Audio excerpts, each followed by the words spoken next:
Welcome to the Mrs. R Relevant Daily Draft Podcast, joined by the Normal Monday crew, Dalton and Hank, special guest Will. Will, it's your first Draft Professor podcast. We're happy to have you. How are you today? I'm doing good. Thanks for having me, guys. Yeah. So we are going to discuss the top 5 wide receivers in the SEC. And full disclosure, I don't know the lists of any of the 3 people. For all I know, the list could be the same. We could be talking about 15 different wide receivers. This is going to be like a box of chocolates. With that being said, Will, who is your top SEC wide receiver that is draft eligible? My top guy, I really had 3 I was picking from, and I settled on Aaron Anderson at LSU. The guy caught 61 passes for 884 and 5 scores last year as a true sophomore. He had 8 games with 5+ catches, so it's not like he's getting these, just on necessarily deep shots that are padding his stats. He's a really consistent guy. Cutting his tape specifically, he snaps the top of his routes very well. He's impossible to stay on. Corners and crossers seem to be automatic, and he's really aggressive at that catch point. And in the context of LSU specifically, he's got a great quarterback with him and Garrett Nussmeier. That whole receiver room is full of really the fastest guys on the planet. So it's impossible for defenses really to be able to just focus on him and limit him down. So I think this year is going to be a big year for Anderson, an even bigger year for LSU's offense as a whole. So he's at the top of my board for the SEC this year. Hank, who's your top SEC wide receiver? Yeah, so I'm going to start things off. I'm going to go to Alabama. I'm going to talk about Jeremy Bernard, who I fell in love with in this process. I think he's a physical blocker who latches on nicely, smooth route runner, drop percentage at 3.8%, and you see that when he catches the ball. I think he had 2 drops all year last year. They came in the same game. I want to say it was the Oklahoma game. His average up to target sits at about 11.5 yards, so he can work at all levels of the field. I liked his release package. It was diverse. It was unique. He was doing something different almost every single time. And I think that he runs clean and uninterfered routes. He knows where to find soft spots in the defense, manipulates defenses really well. And my biggest thing was it was hard to find dislikes about this guy, but didn't feel like there was a lot of great things about him. So he just feels like a very solid wide receiver who's going to do his job. I do think there's some moments, though, where he's not selling anybody on his cuts. Maybe needs to become a better salesman. His 2 drops came when he caught with his body. So that's just a quick mechanics thing. Just, catch away from your body, use your hands to catch. And I think that some of his production does come because the attention is on Ryan Williams, so he's going to have to deal with CB1. Jeremy Bernard does get a bit of an easier assignment, but from what Jeremy Bernard produced last year, I currently think he's a round 2 player in this draft. So Dalton. I'm going to go to Auburn here, a transfer coming in from Georgia Tech, Eric Singleton Jr., number 1 for me. What Will said about Aaron Anderson, it's kind of copy and paste, but I think he's just a little better at it, in my opinion. He's a little bigger, I think they both got legit, 4.3 speed. But I think Singleton's just a little bit bigger. And he produced last year. Haynes King was out a lot. Even when he still balled out every game. Track star speed. Natural hands catcher, too, even though he's undersized. But 5'11", 190, he's kind of thicker than you expect. He's really good on deep balls, man. He tracks the ball really well. Really crafty route runner. Plays way bigger than his size. Obviously, he's elusive after the catch. You're not going to get him down first guy probably. The only thing he needs to get better on that I've seen really a lot of guys in college though, blocking technique, and sometimes he rounds off his cuts instead of snapping them because naturally he's just so fast. Sometimes it's hard to gear down, but he'll figure that out, I think. And right now I got a late first round grade on him. Nice. So 3 different people, 3 different top draft eligible receivers in the SEC. I think this is going to get interesting here as we go further down the list. Will, were either of their top wide receivers in your top 5? Yeah, Singleton's my number 2. Everything that he just said is pretty much exactly what I have. He's effectively Aaron Anderson 2.0. Looking at him in the context of Georgia Tech, that wasn't really a pass-first offense with Haynes King, with the option game, with how much they wanted to run the ball. And the guy was still able to produce at a very good level in both years he's been there. So I'm really excited to see him at Auburn. I think that with Jackson Arnold there this year, I do believe it's really going to be a bounce-back year for Arnold. It was a confidence issue for him last year at Oklahoma. That whole offense was just a train wreck. I do think that him getting to Auburn is a big upgrade, and I think he's going to be comfortable again. The guy's a former 5-star passer. Like, he knows what he's doing. And having Cam Coleman lined up with Singleton, kind of like with Jeremy Bernard and Ryan Williams, right? It takes the attention off of Singleton. So you got Coleman going downfield, taking the corner and the safety. All of a sudden, Singleton's right in the middle of the field, catches the ball, breaks a tackle 25 yards. So I'm really excited to see Eric play this year. Good. So, Hank, were their top wide receivers both in your top 5 as well? Yeah, I got Singleton a bit later. I got him at 5. So when we get there, I'll talk about him. I will go ahead and say this one thing, though. Verified 173 pounds out of camp right now. So that is a little too light for me. That's the only thing I'll say. I'll dive deeper in later when we get to 5. Number 2 for me, though, nothing but projection, but Nick Harbor in terms of just being a draft guy. I love Nick Harbor. Greatest athlete this decade in terms of NFL prospects. He compares to the Randy Mosses just athletically. Randy Moss, Calvin Johnson, and Dante Thornton's actually in that mix now. New wide receiver for the Raiders, played at Tennessee last year. I think that he had a very good blocking game. Had one absolutely terrible rep against Alabama when I was watching him, though. I think that there's a chance he can still make a transition to tight end because I think he's that good of a blocker, and I think he can just put on more weight, especially because now he's stepped away from track, so he doesn't need to be as lean as he was. I think he improved massively after the Texas A&M game. He's a better route runner than people give him credit for. I think that last year when Matthew Golden went to the combine and ran a 4.3, or was it 4.31, 4.29-ish? I don't know what it was, but people were like, wow, Matthew Golden's got speed.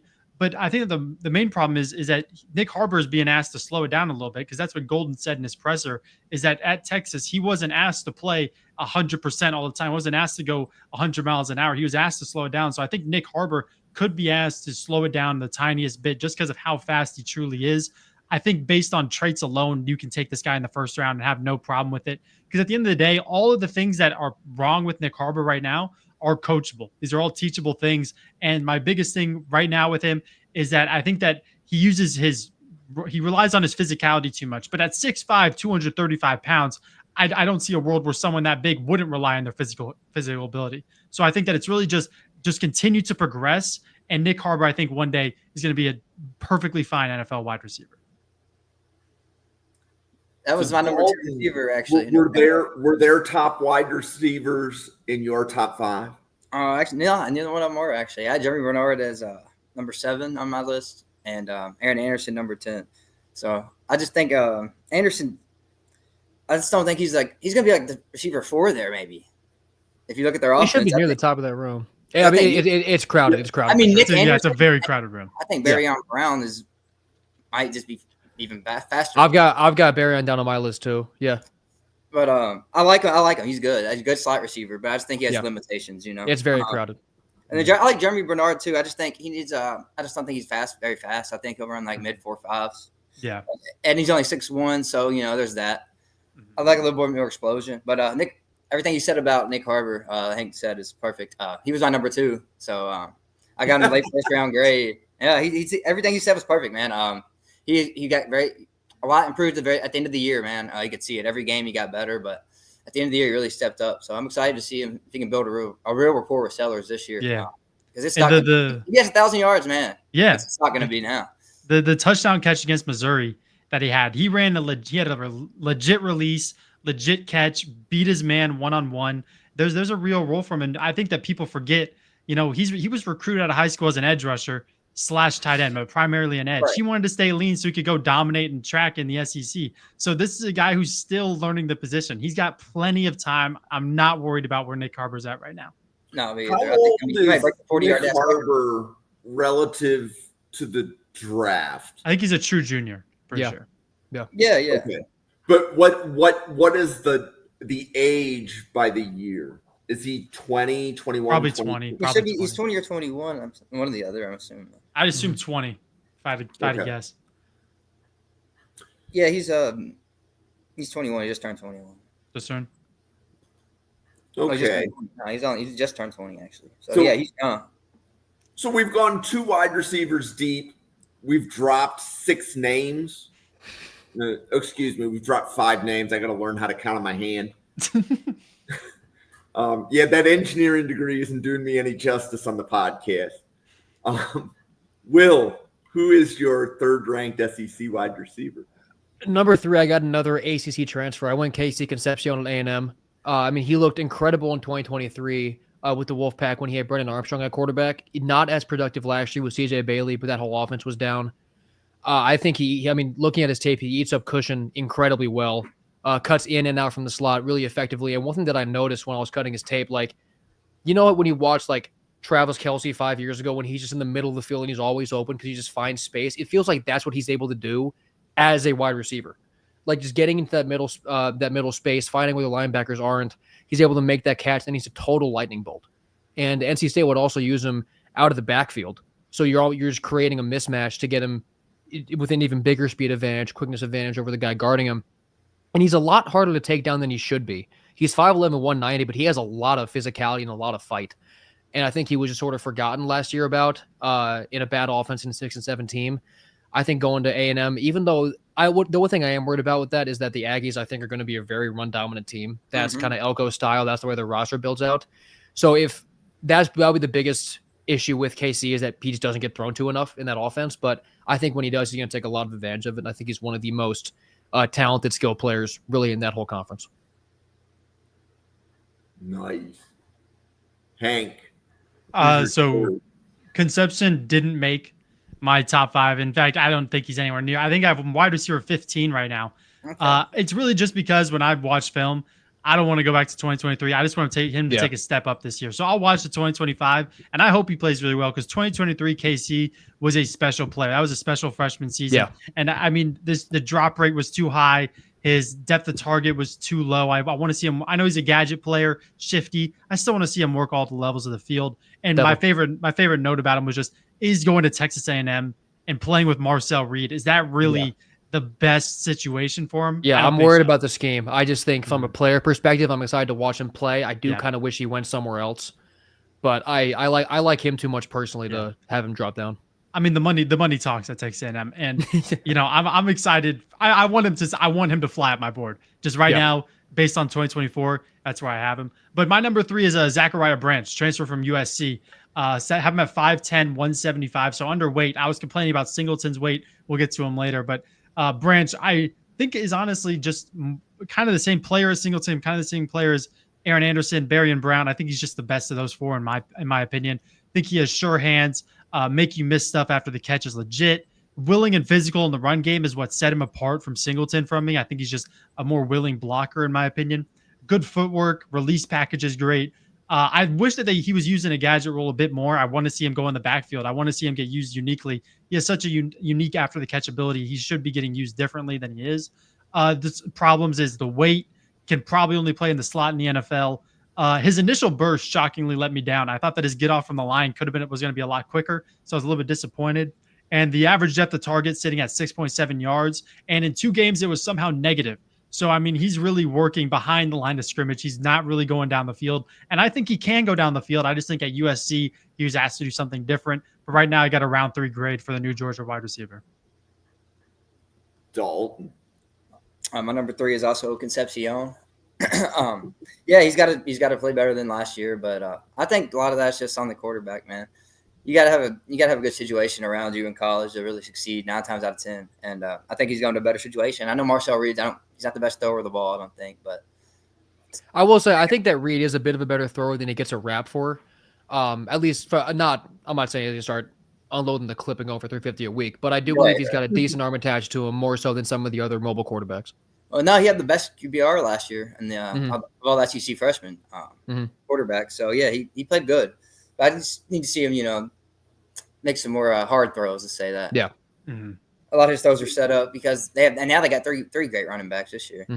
Yeah, but I need to see Concepcion bounce back. But like you said, I think he can be like a Debo Samuel type, just obviously smaller, but maybe a little more electric too, faster.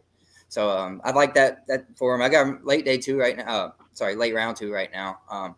Overall, though, right now, I'm not in love with this receiver class at all. I don't know. What do you guys think overall about the receiver class so far? It's definitely not the most impressive one I've seen. I mean, I think talking about guys like Nick Harbor, a guy like Berrien Brown, Zachariah Branch, like there's potential for these guys to just sort of be total game wreckers. But I was sort of struggling to find somebody who I thought checked every box. Right, like you look at some of the guys that I talked about earlier on, like Anderson, Singleton, and Concepcion, like they're a little smaller, more of a gadget guy. Harbor still needs to sort of grow into that full receiver role. I do have Harbor at my 4th. I'm also really high on him. But we do still need to see him develop into a true receiver and not just a great athlete who's playing receiver. It's sort of just a lot of guys who have a few tools, but I had a hard time finding somebody who I thought really had everything, which I guess makes sense at the college level. But I mean, for me, it turned out that it wasn't as much. I think that the wide receiver class outside the SEC I think that there's a top 3 in like the entire draft. But I think especially the SEC wide receivers this year, just kind of disappointing, I would say. I think next year that's when you're going to get the big dogs. That's when it really opens up. But this year, especially in the SEC, there's not a guy who has it all. And I think that, in my opinion, the closest guy to that is Jeremy Bernard. We're all going to think differently about that. But I think that in the total class, I mean, you're looking at like Jordan Tyson, Mekhi Lemon, but especially in the SEC, just disappointed this year. Yeah. Well, and I think there's 2 factors to go into what's the wide receiver class. One would be a lot of the guys at the top of the wide receiver class could go back to school. Even out of about the 7 names that we've dropped, nearly all of them could go back to school. I think Bernard is the only one that's a true senior, right? Yeah. No. I think is Bernard a redshirt? I thought he redshirted a year. Or is he a true senior? I think he's a senior. Cause I mean, I remember definitely he like got on the field at Washington for sure. Yeah, I know he played at Washington. I was just thinking about that year at Michigan State. I don't know if he redshirted or not. I was trying to remember, but he's either a senior or a redshirt junior. He's older. It doesn't matter. Yep. And then the second issue is a lot of the wide receivers that you guys are mentioning are like sub 185. Yeah. That's what I'm saying. Do you take a receiver like that on day 2? I have a theory that like when your role in the NFL is limited, you might go round 3, but you're a better round 4 pick. Right? Because wide receivers do tend to flame out. Look at like Tank Dell. He had a great rookie year, then gets hurt. So there's a lot of durability questions. Now, granted, these receivers, I think everybody you've mentioned is already still bigger than Tank Dell. But if you don't have that NFL body, you're going to be pushed down the board, even if your production at the college level is high. Yeah, but I mean, I think especially, I mean, Bill Sparks talks about it whenever we talk about weight, is when wide receivers get lighter, the corners get lighter, so everyone's going to get lighter. People want to be lighter because they want to be faster, especially in this day and age with statistics and everything. It all comes down to who could be the fastest guy in the field.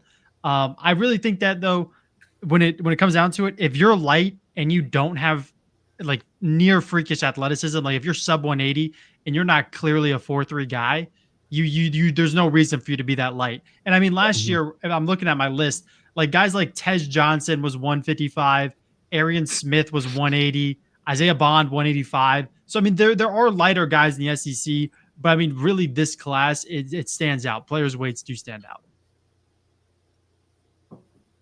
Good. That was a good filibuster because we are flying through the top 5. I did not know that it was going to take or go this quick. I mean, I got more than 5. I mean, I can keep going. Yeah, we could go. Yeah, I got tons of names. We're done with the 5. We're fine. This will be an hour easy. There's some names we got.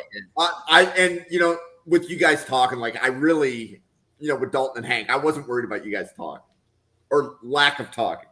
I think it's the right way to say it. Will, who is your? What are we at now? Number 4. 4, yeah. We are. Yeah, my 4th was also Harbor. I mean, really for the same reason that I already said. The guy's an alien, and when you have the opportunity to draft an alien, it makes sense to go ahead and do it. I mean, 6'5", 235, and in South Carolina program history, he has the 2nd best time in the 60-meter, 6th best in the 200, and 3rd best in the 100. Like, he's not just also running track at Carolina. He's absolutely dominating, like, the program history in South Carolina. And he's also 6'5" and plays football. I mean, with Carolina's offense as a whole, I think he's got a pretty, like, that whole offense, in order for him to really make this jump, has to sort of change, because their leading receiver last year was a tight end, yards-wise. Like, it's just not how they were built last year. But all the reports out of camp about Sellers is that he's way more in command. He's way more comfortable, much more catchable ball. It seems like they're definitely going to be willing to incorporate the pass more often, which is important because, running, even with a guy like Sellers, only gets you so far. So I think he's in a pretty good spot to be their sort of explosive guy in the passing game because there's nobody on the planet who can cover this guy right now, one-on-one. So I'm really excited to see him play for a lot of reasons. I think he's in a good spot to take a big step. So Hank, who is your fourth best? Yeah, SEC four. I'm player? gonna stick with the Bulldogs. I'm gonna go with Noah Thomas, new wide receiver coming in from Texas A&M. First thing that stands out is his height and his weight. One's good, one's bad. He's 6'5", 205. He's built like a skeleton, but I mean the height plays on tape. I'll go ahead and start with what I didn't like because I want to get into what I like because I think he has such a high ceiling. Some of the negatives I found, his starting stance looked a bit lazy. I think he could just look more professional on the line. Definitely needs to add weight. He got pushed around by some defensive backs, and at 6'5", when you have the frame that he does, he can clearly add weight. He looks thin. He shouldn't be getting pushed around by 99% of defensive backs in the SEC. I think that his routes are good, but he has more routes with minimal separation than you'd like right now. But again, he's 6'5". Sometimes you just throw the ball and he's going to go up and get it. And he doesn't have speed to separate or worry defenders. But the positives, is I think that blocking, super underrated blocker. He latches on. He doesn't let go. I think he takes pride in blocking, and he should be good at blocking, being 6'5" with his length. I think he has a crafty release package for his size. He ran a lot of comeback routes, which is a really good way to test someone's, how can they stop on a dime? How can they change direction? And he can stop on a dime. He gets around quickly. He comes back for the football, catches away from his body. Really liked his route running. I thought I wasn't going to be the biggest fan, but at 6'5", he possesses some great route running. I think that he just has phenomenal potential as a red zone threat eventually for this Bulldogs team. True senior, so it is, he's going to have to leave it all on the field this year to get drafted. I currently think he's a round 3 guy. Only thing is, you just got to put on a little bit of weight. Play at like 220, because it's not like he's sacrificing athleticism, which is what we just talked about. So I think that as long as he gets to 220, this is a legit NFL guy.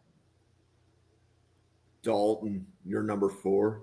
I have Zachariah Branch here. I just need his talent's there, but he only had 500 yards last year. He only averaged like 10.3 yards per catch. I need to see his explosion translate more to the stat line.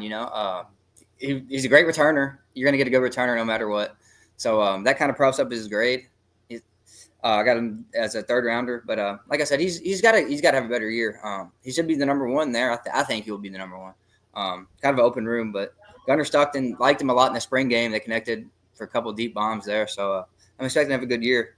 And I got him 3rd round pick, but I guess he's got to produce. He was the number 1 receiver coming out of his class, and he hasn't really proved it yet. Yeah, I think he'll be the number 1 too at Georgia as well. I think just playing the slot, but I think that Noah Thomas is going to be a nice little second option behind Branch. That's fair. I like Noah Thomas too. So Will, your 5th SEC wide receiver. My number 5 is a guy that I think a lot of people forgot about, but are going to remember real fast. It's Eugene Wilson at Florida. I mean, so he only got to play in 4 games last year before it got cut with an injury, and he didn't really get to play with Lagway. The offense that he was in was the bad one with Graham Mertz before that team really came together. He was much more explosive on the reps with Lagway when DJ would come in. It was more deep crossers and downfield shots with DJ. He's really a cut-you-up guy across the middle. When I was kind of looking at his tape, he sort of combines Casey Concepcion and Eric Singleton when it comes to being able to break tackles and evade hits. Because with both those guys, either one of them could break the tackles, or the other one couldn't. It was just the other way around. They couldn't quite mix and match. Eugene's kind of a combination of both of those. But the reason I have him below those two, though, is because I'm worried about him consistently getting injured. It's kind of been a theme for both of his years with Florida. But with Florida's offense as a whole this year, they have on paper what could be one of the best passing games in the country. With Lagway, if he's healthy, they have a receiver room that goes like 6 or 7 guys deep, who I think could be contributors any given Saturday. So I think he's going to pop back on the scene, and if he and Lagway can stay healthy, he should be a major producer this year. Hank, your So my 5th wide receiver is going to be Eric Singleton. Hinted at this earlier. The main thing with him is 173 pounds is what I have. Mm-hmm. He could be heavier, but the last verified measurement I heard was 173. He needs to get up. His average depth of target for his size, though, this is what I liked more than Branch. 12.7 yards average depth of target. So he works all the levels of the field, and he works downfield more often, which is something that I really like. He can separate using his speed and nothing else. Smooth and fluid route runner, catches away from his body. I really liked his catch and traffic ability. That really took me off guard. I thought he was going to be a bit lackluster, but when there's traffic around him, he finds ways to come down with the football, and he's elusive and shifty in the open field. But some of the negatives, the size is like a major problem for me right now. I think that he's lazy in the run game. I don't even think his technique is bad. I just think he doesn't care in some reps. So I think that he needs to find some motor in the run game, just to even just look busy. Try to impress the few watching on film that won't look for technique. They'll just look for busyness. At this size, he only fits in the slot. A lot of the cuts he was making in the open field, I saw him lose his footing and just slip. So I don't know. Maybe it's just a footwork problem. He's getting too nervous or like too anxiety. When he catches the ball, and he's like, I got to make 4 people miss now. So he's trying to do too much. I think he just needs to play calmer. When he stops on a dime during a route, I wish it was more sudden, which is just me nitpicking. And I think that he has good film, but I'm worried about translation to the NFL right now at his size. But if he gets up to 185, he's easily above Branch for me. It's just right now that I think there's a motor problem and a size problem. And Dalton, you get to talk about your guy now. Yeah, I also had Trey Wilson, number 5. I think he's probably the most important player on the team this year. You're going to get on the O-line and D-line, probably top 10 in the country. If Lagway's healthy, you're going to get from him, probably top 10 quarterback. Went 6-0 with him as a starter last year. The games he finished completely. So if he stays on the field, we need him to, because the rest of the guys that we've filling in for him aren't proven really. Like Will said, yeah, we're deep, but they're unproven guys. A lot of freshmen. Aiden Mazzell had a couple explosive games last year, but that's it. Disappeared in other games. Sturdivant's more of a deep threat guy. So Wilson, we really need to stay healthy. Jet sweeps, underneath stuff, all that. He's really explosive after the catch, man. He's another one of these guys that we talked about, like Singleton, Concepcion, just very slippery. Mostly going to be a slot guy, I think, in the next level. Kind of lowers your ceiling. But also, I don't think he will come out after this year. He's going to be a redshirt sophomore. Yeah. Yep. Well, and I think one of the other things that works in Wilson's favor is that some people look for the early breakout. And he had it. He just got hurt after he had the early breakout. Whereas like some of the other receivers mentioned, like Branch, there's always been, let's say, hype, right? Because I think he was compared to Tyreek Hill coming out of high school, right? But the play on the field never really matched whatever that hype was.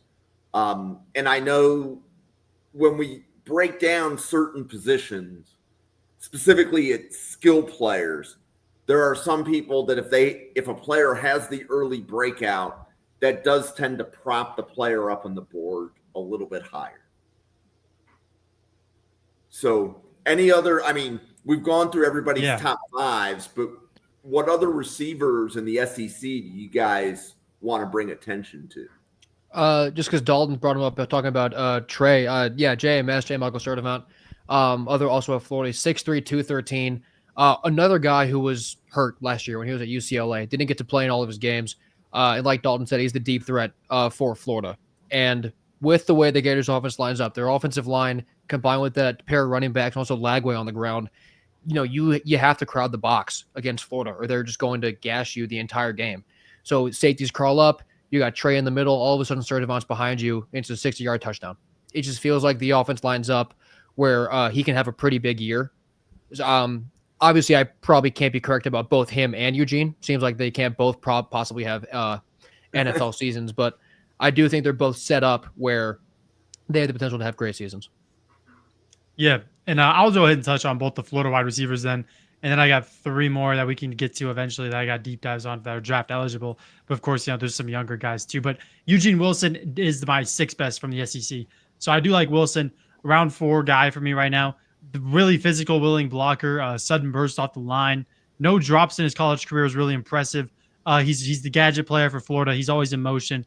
Doesn't have game-breaking speed, but has plus speed is what I wrote down. So I don't think he's in my opinion, he's not the fastest guy in the class, but he's above average pretty comfortably. And I think he's more smooth than shifty in the open field, but he makes people miss. I wouldn't use the word like shifty. He's not making these sharp cuts, but I mean he's making people miss. He just looks fluid. Some of the negatives though, the injury bug is legit. I think the same thing with Singleton. I saw him lose his footing a few times. I don't think that can be consistent with him. I think he gets knocked around when fighting through contact. And the biggest thing for me right now is that his career average depth of target is less than 4 yards. So I think that he really needs to start working down the field if he wants to be a true all-around NFL level threat. Now, could he just go to the NFL, be this gadget guy who catches a screen and takes it 20 yards because he's that elusive? Yes, but if he wants a bigger role in the NFL, he's got to be able to work down the field a bit more. Just as of right now, I think he's just a one-dimensional check down, make you miss kind of guy. But there's loads of potential with him. He just needs to stay healthy. And then J. Michael Sturdivant, I was more disappointed in his film than I think a lot of people. I think that so far has been the most disappointing for me. I still think he's draftable. I have a late day 3 grade on him, but I thought I was going to love this guy. I thought I was going to like him more than Wilson, and it just didn't happen. I think that he struggled against the top competition last year in LSU, Penn State.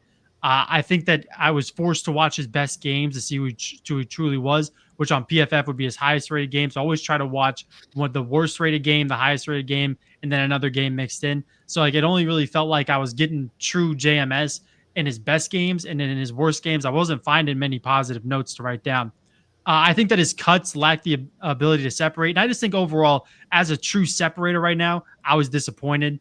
But I mean, this is a guy who fills out his frame nicely. I think that he's a leader. I mean, I was always on tape. I was seeing him help his guys up. I was seeing him talk to people. I was seeing him point out defenders. This guy understands football. He's a high IQ, and I think that the teammates around him respect him. He's a fighter in the run game. I think that right now I would kind of see him as like an Alan Lazard role. Good blocker, can make a jump ball. I think that he's quicker than Alan Lazard for sure, but I think right now it's more comparable to him. And I think that he very much needed to get out of UCLA. That situation last year wasn't it. Now, could he have probably done better with Nico? Probably, but I think there's probably some bridges burned at UCLA last season with the way things were handled. And I think that it's great that he's going to Florida. I'm excited to see what he can do this year. I want to like him more than I did, and I'm excited for what he can do. Picking up a little bit on J. Michael Sturdivant, I don't love him as a prospect right now, but I think he's going to have a great college season. Let's say that. Similar to Elijah Badger last year. He went undrafted this year, picked up by the Chiefs, but he had a great year last year. 700 yards or so, really efficient, average like 20 yards a catch. That's all we need Sturdivant to be. We don't need him to be a superstar, really, I think. As long as Trey Wilson stays healthy, Jaden Ball is back there, we're going to have a great offense, I think. But somebody else I think people are forgetting about because he was hurt last year, Deion Burks from Oklahoma. He was on the freaks list in 2023, so that tells you all you need to know about his athleticism. He's just so strong for his weight. He's 5'9", 190, bench 350 for 3 reps. Hit 22 miles an hour, squatted 450. This guy's just a freak. He had a great year at Purdue 2 years ago. That team wasn't good at all. So I think him and Materia could go off this year. It's just he's similar to all the other receivers I talked about, though. He's 5'9", 190. Like, he has to do something that sticks out. I mean, is he going to be better than the guys we talked about? That's the thing. I don't know if he has that. Yeah. I'll go ahead. I can touch on, we haven't gotten to Texas yet. And of course, Arch Manning is, going to start their most, insane hype around him. Texas projected, I think they're the favorites to win it all this year. So I think that there's a lot of hype around who he's going to throw the ball to. They got a new guy from Cal to play tight end. Of course, you have Ryan Wingo, the sophomore. But we need to talk about DeAndre Moore, who's I think the only one of their big 3 that is draft eligible, and he's only a redshirt sophomore. So he doesn't even have to come out this year, but being the only guy who's draft eligible, we need to get some eyes on him. I think round 5 guy right for me right now. He's a smooth, crisp route runner, catches with his hands. I think he's elusive and shifty after the catch. The one thing I think that he's honestly has the highest motor for blocking I've seen in this class so far. When I watch wide receivers, I always try to make a note of their blocking because I think it's the most slept on thing that a receiver can do. They can make all the highlight catches they want, but when you got a ground and pound, you got to hand the ball off for 3 yards. Who's going to take the effort and who's going to show out in the blocking game? I think he has great body control and a big catch radius. That's what really impressed me. I think he plays bigger than his 6', 192 frame. But right now, I think that his release package is one-dimensional, only uses a hesitation move. He needs to produce against all levels of competition. So I think that in some of his biggest games, the lights are too bright. He didn't really show out as much as I think he should have. Now, of course, crazy amounts of competition at Texas. He's not asked to be the wide receiver number one option, but I think that he still needs to show up a bit more. But he was also young last year, so he's got time. He's got time to figure this all out. I don't even think he declares this year. And I think the other thing is the drop rate at 11.4% needs to be cleaned up. He had some disgusting drops last year. I mean, easily catchable passes. He dropped an end around that ended up being returned for a touchdown. There's just slight things that need to be fixed with DeAndre Moore, but he's a legit NFL guy whenever he decides to come out. I got another name back at Oklahoma. It's Giovanni Gibson. He transferred in this year from Arkansas Pine Bluff, so really nobody has any idea who this guy is. But he's 6'2", 211. He caught 70 passes for over 1,200 yards and 9 touchdowns last year. So, I mean, he averaged 17.4 yards per catch. He had 3 games with over 170 yards. than others with 149 and 102. He is really just the ultimate deep threat and great jump ball skills. And sort of back to what we talked about with Deion Burks, I am personally very, very high on Oklahoma and their offense this year. I think that everyone they brought in is a total turnaround from last season with Mateer, J not in the backfield and those receivers. The O-line is a bit of a question, but I think overall that offense is going to at least be better than it was last year. And I think that Gibson going downfield to complement that run game and Deion Burks is going to be a pretty legit combo. Yeah. Yeah. I My agree. understanding is Oklahoma has they have a freshman and a sophomore running back that are actually going to take reps away from Ott. If I understood the Oklahoma preview show that we did, because one of the draft professors is an Oklahoma fan, and he was saying something very similar. The offense pretty much hit a reset. Total overhaul. Yeah. I like Oklahoma. I like John Mateer. I'm probably one of the bigger John Mateer fans when it comes, to being like, in that group chat, the draft professor group chat. But I mean, the only thing that kind of worries me is the Washington State offense. A lot of quick passes, not really a lot of progressions that he had to go through. And I do think that there could be an adjustment period for him when it comes to actually reading a high level offense, because I don't think Oklahoma's offense is, a high school offense that you see at Ole Miss, you see at Tennessee, where they don't really translate to the NFL. I think Oklahoma's offense translates just fine into the NFL. So I think there could be a bit of a learning curve for him. But I think, give it 3 games, give it 4 games. I think that Oklahoma's going to be a legit threat. I really like what they're building over there. Now, does Venables have to show out or he's on the chopping block? Yes, because he's been so lackluster ever since coming over from Clemson. But I think that if it's ever going to happen, it's this year, and it has to be this year. It's a make or break year for Oklahoma. Dalton, any more SEC wide receivers? Yeah, talking about Oklahoma, this guy came from there. Nick Anderson. A lot of people forget about him. His true freshman year, 2023, he was one of the best receivers in the country for freshman. He had 10 touchdown catches as a freshman, redshirt freshman Oklahoma. Had some huge games, 120 yards, 3 touchdowns on 3 catches against Tulsa. He got 800 yards on 31 catches as a redshirt freshman. So I'm excited to see him this year at LSU. A lot of mouths to feed on that offense, but he's the only physical guy they got on that team. If they need a jump ball or something, back shoulder catch, they're going to have to go to him. They don't have – the other guys are small. So I think Nick Anderson might really make his stock go up a lot this year. I could see him maybe going 3rd round. Yeah, so actually, this is a good point. So when you guys were doing your top 5s, Will, I think you mentioned Aaron Anderson, right? He was your number 1. He was, yeah.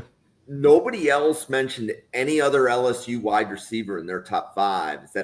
Is that a correct – did I – collect that, right? So LSU is 4 receivers which are draft eligible. That would be Barian Brown, Aaron Anderson, Nick Anderson, Chris Hilton. Chris Hilton Jr., Yeah. So I'm going to drop Chris Hilton. So when we podcasted LSU, the LSU guys said Chris Hilton is likely more NFL ready because he blocks. Whereas like Barian Brown, Aaron Anderson, they're going to be slot gadget guys. And then Nick Anderson has to answer the injury bug. Yeah. I mean, I think for me, Barian Brown right now, I just see him more as a return threat than I do a true NFL wide receiver right now, which is why he's nowhere near my top 5. I think as a return man, he's sick. I think he's so elusive, so shifty, but I'm pretty sure he's like around 5'10", 180. And I don't really think he's overly impressive as a wide receiver, but as a return man, I think you got something there. Yeah, with Barry, it's really just a lot of jet sweeps when he isn't on offense. And you can send him just on a go route downfield. But I think you're totally right. It's just a lot of return games, quick hitters in the backfield. Just be that sort of gadget guy in a very crowded room. I don't know. I think him and Dane Key both kind of got pigeonholed at Kentucky, man. I watched a lot of Kentucky games. And they didn't use either one of them receivers right, I don't think. Dane Key, I think he's got a huge year this year at Nebraska. Yeah, I do Dane Key. Yeah. And he wasn't that good at Kentucky. They haven't had good quarterback play either, though. I just think the room's so clogged. Yeah, the room's so clogged. Like I'm looking at like the projected depth chart right now. Chris Hilton at X, Xavier Thomas at Z apparently is what they're thinking. I forgot about Xavier. Yeah. Aaron Anderson in the slot, and then Barian Brown and Nick Anderson as backup. So I mean, there's so many mouths to feed at LSU. Nick Anderson being a backup is crazy. Yeah, that's I mean, crazy. it's crazy. And but he's got one more year, I guess. So maybe he's thinking he's going to be a redshirt senior for them. So, but I mean, the room is so clogged. There's so much talent, and it's just so impressive, the wide receiver room over there. Yeah, it is. So Their offense is always great. Is there an SEC wide receiver that you can think of that's going to be suppressed because they have bad quarterback play? I actually had one is Kevin Coleman Jr. at Missouri. He's coming over from Mississippi State. He put up great numbers from Mississippi State, which I didn't even know was possible for guys to do these days. He had almost 1,000 yards, scored 6 times, really good run after catch. Missouri's offense still, Bo Pribula's supposed to start there, but he hasn't taken that job yet since coming in from Penn State. He hasn't been able to come in there and claim it. And Ahmad Hardy at running back for Missouri transferring in, I think he's going to be incredible. Ran for over 1,000 yards last year. So I think he's a great player, and he already showed he can produce even in not great situations. But I just think with Missouri, still don't know who their quarterback's going to be. Should be a run-heavy offense. I think he's going to kind of get passed over because he's not going to get the targets this year. Any other SEC wide receivers that Dalton or Hank that you guys could think of that might be suppressed down the board because of poor quarterback play? Yeah, I think there's one I got. You can go, Dalton. Go ahead. Go ahead. All right, there's one. I mean, I'm not huge on this guy either way. Like, he's 5th or 6th rounder in my book right now. But Caden Lee at Ole Miss. I'm not sure how Austin Simmons is gonna do. He's a lefty. I'm always scared about the lefty quarterbacks, man. Always. It's rare that they're really good. So, and it's hard to replace Jackson Dart. You see what he's doing in the preseason. He's just tearing it up. So I don't know if Caden Lee's gonna have targets yet. Yeah, that was gonna be my guy, Dejon Stribling. If that's your go for it. Okay, you got it. Yeah, Dejon Stribling at Ole Miss. I was just saying, we haven't seen Austin Simmons really, play at a high level. I mean, he came in against Furman, but who's really paying attention to the Furman game when you're Ole Miss? So, I mean, Dejon Stribling, 6'2", 200, coming in from Oklahoma State. I do like Dejon Stribling, round 5 guy for me. I really liked his tracking in the air. And the Oklahoma State situation last year was terrible. The quarterback play was terrible. There wasn't a lot going on. Would they win one game? Maybe. I think so. It just wasn't a good situation. Yeah. And I think that he sells corners their own car with double moves. I think that he flashes great route running, slot versatility, but mainly an outside guy. Physical blocker, release package is smooth. I kind of wish that his breaks were more sudden. I think he can take a while to cut.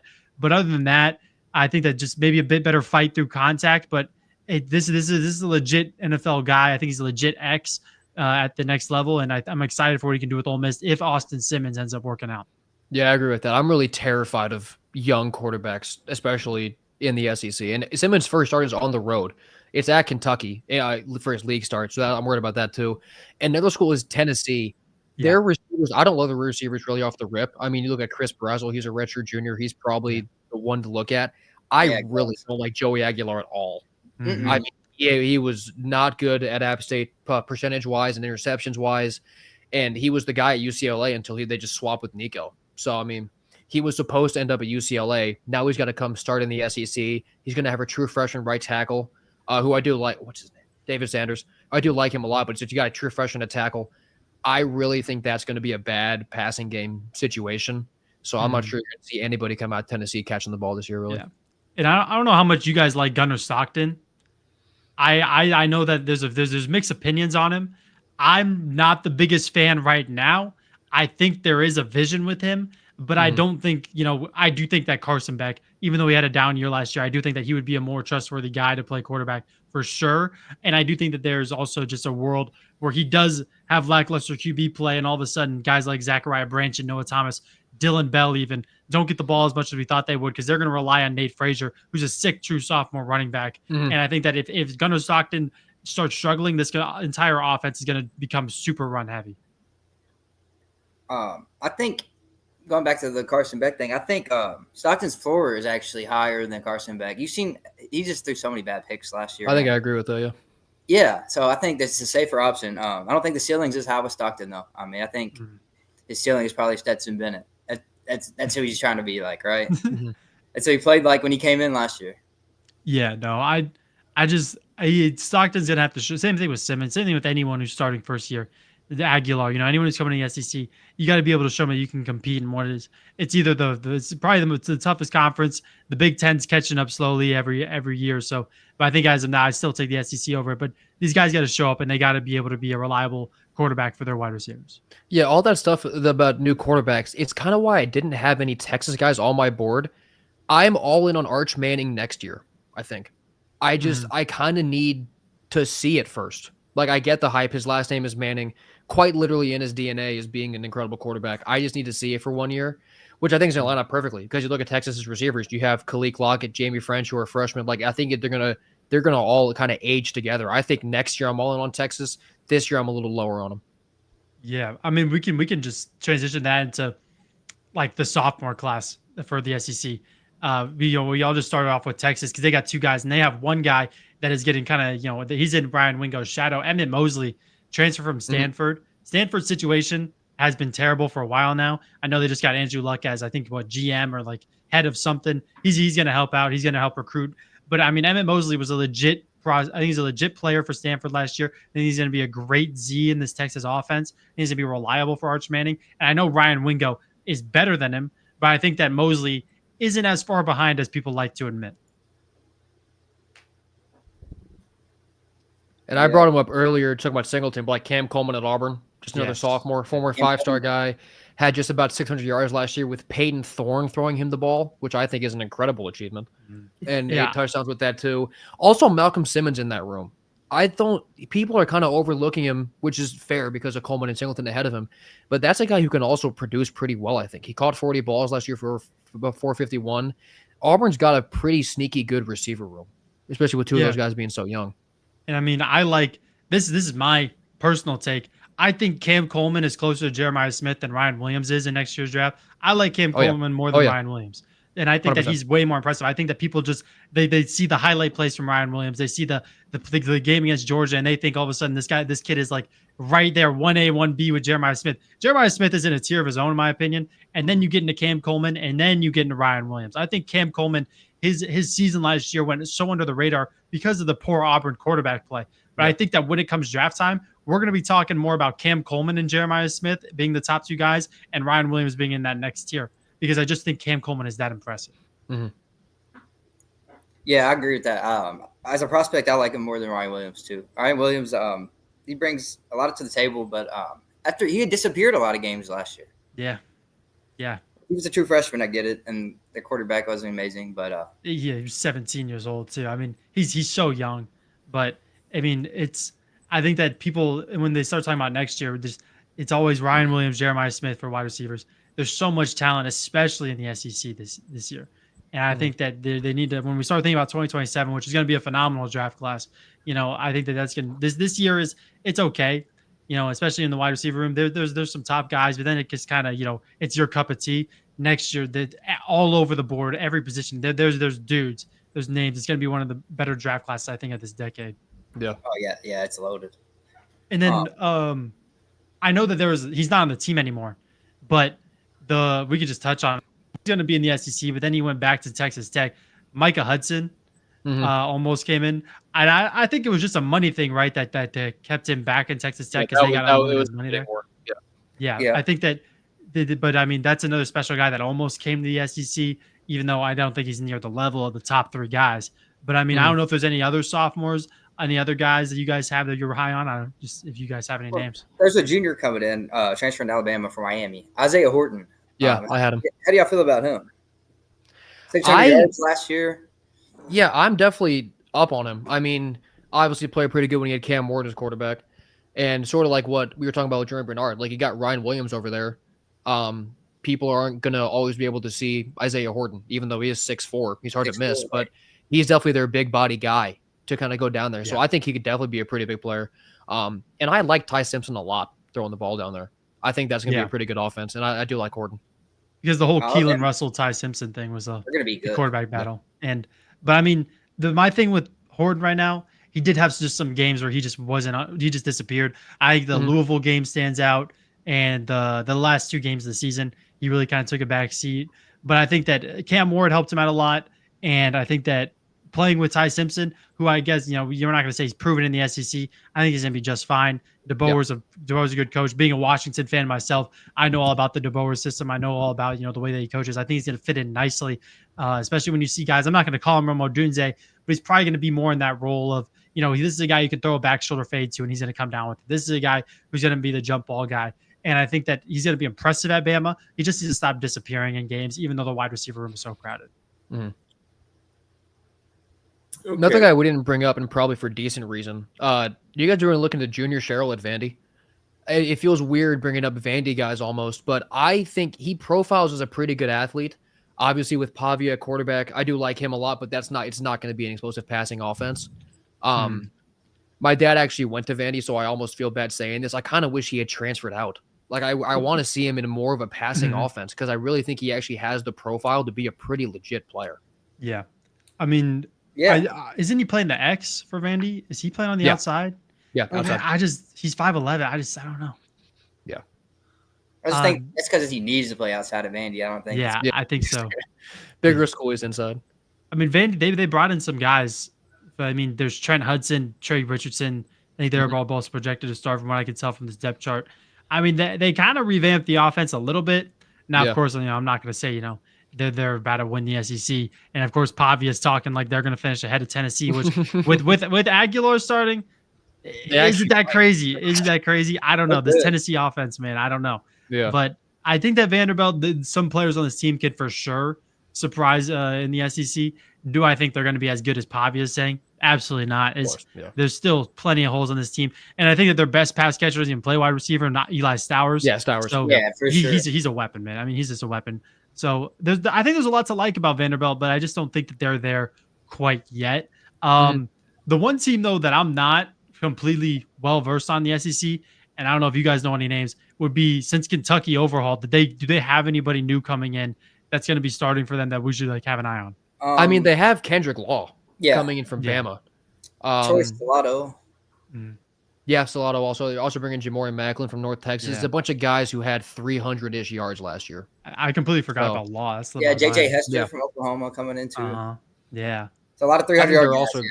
They're also going to have a tight end lead them. I think Willie Rodriguez is a sophomore. I'm really high on him. Really don't talk about it that much, but I do think they have a tight end probably leading their receiving.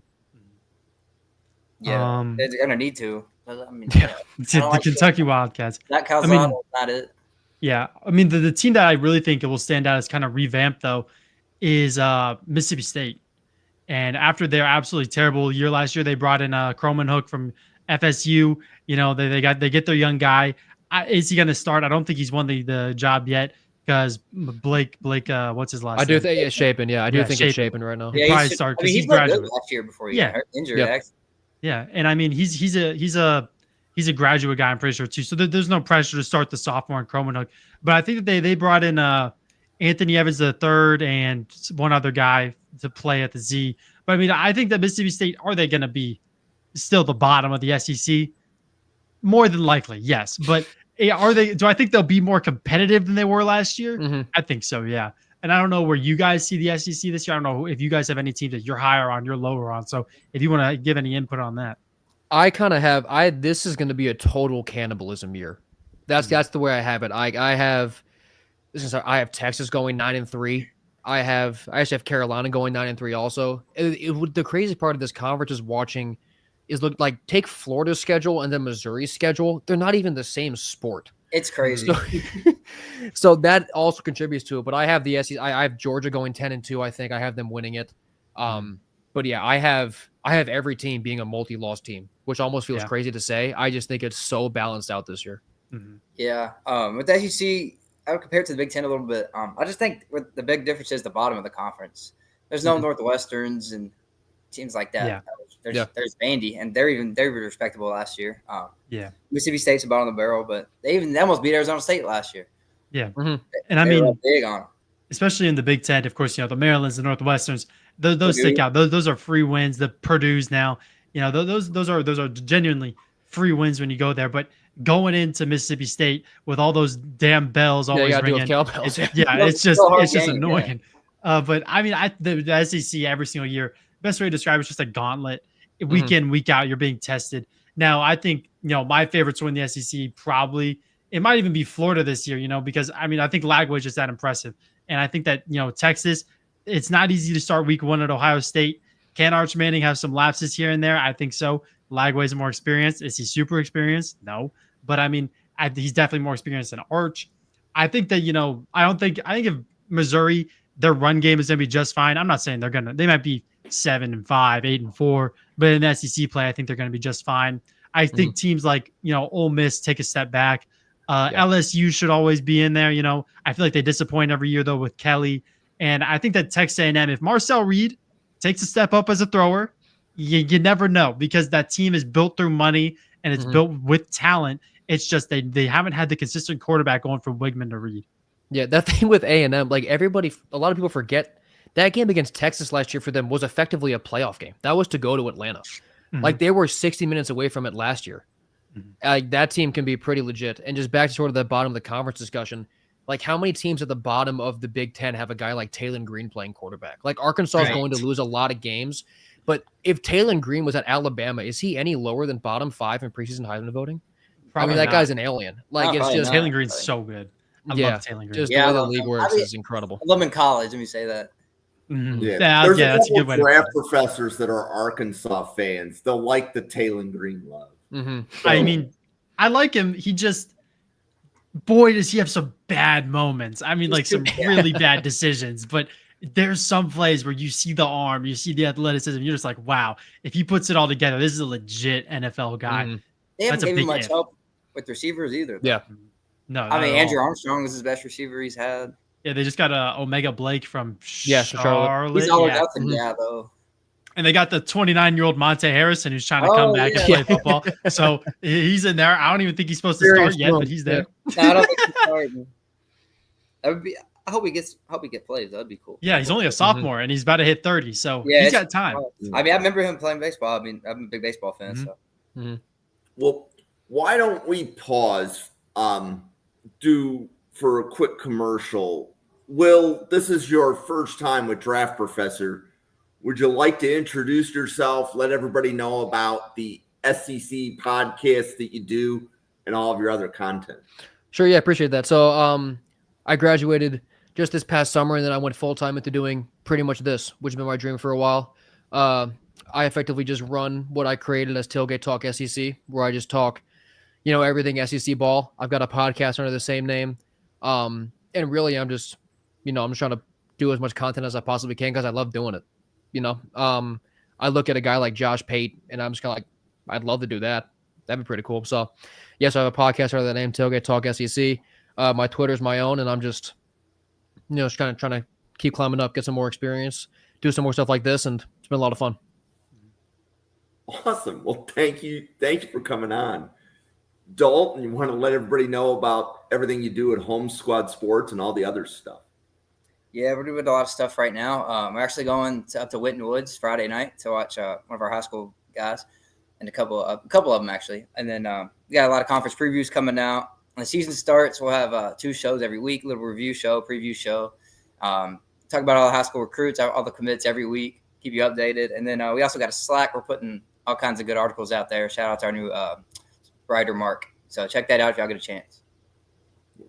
Hank.